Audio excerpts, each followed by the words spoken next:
లక్ష్యం పెద్దదైనప్పుడు దానికి తగిన విధంగా ప్రణాళిక సిద్ధం చేసుకోవడం అనేది ఎవరికైనా వర్తిస్తుంది. ఇప్పుడు ఇలాంటి పెద్ద లక్ష్యాన్ని పెట్టుకున్న ఓ సీనియర్ వైసీపీ నాయకుడు అంతే పక్కా ప్రణాళికతో ముందుకు సాగుతున్నారు. అక్రమ ఆర్థిక లావాదేవీలు నిర్వహించడం, సెటిల్మెంట్లు, భూదందాలు చేయడం ఒక ఎత్తైతే కొవ్వూరు నియోజకవర్గంలో విరివిగా లభించే గ్రావెల్, మట్టిని నెల్లూరు జిల్లాతో పాటు ఇతర జిల్లాలకు అక్రమంగా అమ్ముకోవడం ద్వారానే వందల కోట్ల రూపాయలు దోచేస్తూ తన పని తాను చేసుకొని పోతున్నారు.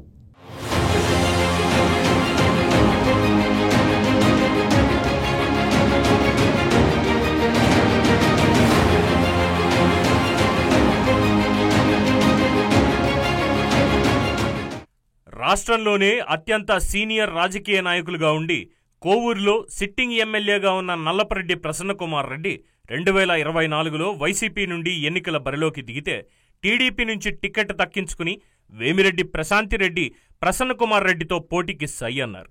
ఒకవైపు బంధువులు కావడం, ఒకరిపై ఒకరు విమర్శల దాడికి దిగడం, ఆర్థికంగా ఎంత ఖర్చుకైనా సిద్ధం కావడం, ప్రసన్నది రాజకీయ అనుభవం, ప్రశాంతిరెడ్డిది గెలవాలన్న కసి పట్టుదల కావడంతో ఆంధ్రప్రదేశ్ రాష్ట్ర వ్యాప్తంగా ఎంతో ఆసక్తికరంగా ఎదురుచూశారు. వీటితో పాటు నియోజకవర్గంలో దశాబ్దాల రాజకీయ చరిత్ర కలిగిన కుటుంబం నుండి వచ్చి 4 సార్లు ఎమ్మెల్యేగా, మంత్రిగా పనిచేసిన నల్లపరెడ్డి ప్రసన్నకుమార్ రెడ్డి ఓవైపు ఉండడం, మరోవైపు చివరి క్షణాల్లో వైసీపీ పార్టీ నుండి బయటికి వచ్చి ఎమ్మెల్యేగా టీడీపీ టికెట్ దక్కించుకుని తొలిసారి నియోజకవర్గంలో మహిళా అభ్యర్థిగా పోటీలోకి వచ్చిన వేమిరెడ్డి ప్రశాంతిరెడ్డి ఉండడంతో అందరి చూపు కోవూరు నియోజకవర్గం వైపే మళ్లింది.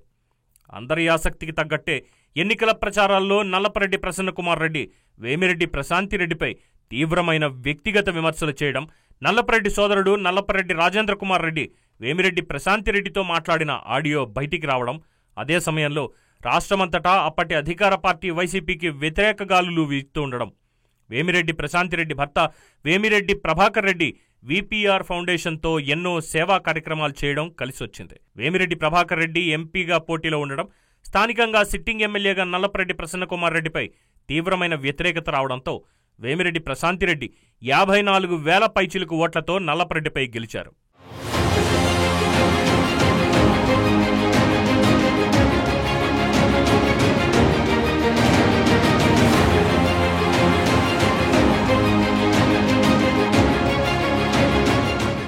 జగన్మోహన్ రెడ్డి సూచించిన గడప గడపకు మన ప్రభుత్వం అనే కార్యక్రమం ద్వారా నియోజకవర్గంలోని ప్రతి గ్రామాన్ని తిరిగారు. అయినా కూడా ఎన్నికల ఫలితాలు వ్యతిరేకంగా రావడానికి ప్రధాన కారణం అప్పటికే నియోజకవర్గంలో వీరి చలపతి అనే వ్యక్తి.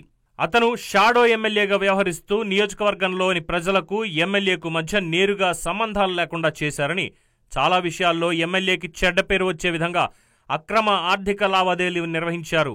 సెటిల్మెంట్లు చేయడం, భూదందాలు చేయడం ఒక ఎత్తైతే కోవూరు నియోజకవర్గంలో విరివిగా లభించే గ్రావెల్, మట్టిని నెల్లూరు జిల్లాతో పాటు ఇతర జిల్లాలకి అక్రమంగా అమ్ముకోవడం ద్వారానే వందల కోట్ల రూపాయలు దోచేశారు.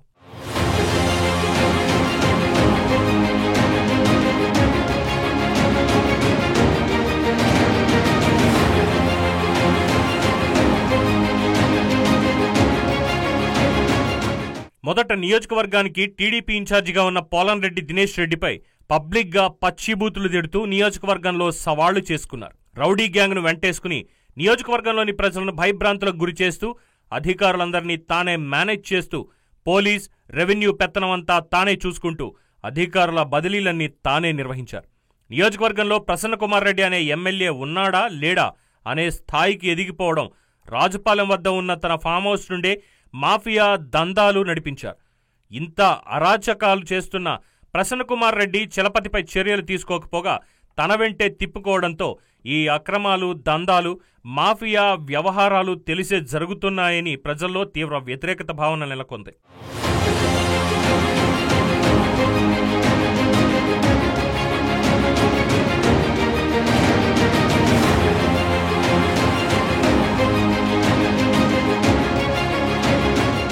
స్వయానా సొంత సోదరుడైన నల్లపరెడ్డి రాజేంద్ర కుమార్ రెడ్డి తన అన్నకి వైసీపీ మళ్లీ టిక్కెట్ ఇవ్వడం నియోజకవర్గంలో ప్రజలకి ఇష్టం లేదు. ప్రసన్నకు ఇచ్చిన ఎమ్మెల్యే టికెట్ను ఉపసంహరించుకోవాలని సోషల్ మీడియా మాధ్యమాల ద్వారా ప్రచారం చేశారు. దీంతో కుటుంబ కలహాలు కాస్త ప్రత్యర్థులకు రాజకీయాస్త్రాలుగా మారిపోయాయి. అన్ని రకాలుగా స్థానికంగా ప్రజా వ్యతిరేకతతో పాటు రాష్ట్ర వ్యాప్తంగా వైసీపీకి వ్యతిరేక పవనాలు వీయడంతో అత్యంత సీనియర్ రాజకీయ నాయకుడైన నల్లపరెడ్డి ప్రసన్నకుమార్ రెడ్డి నియోజకవర్గంలో ఓటమి చెందారు.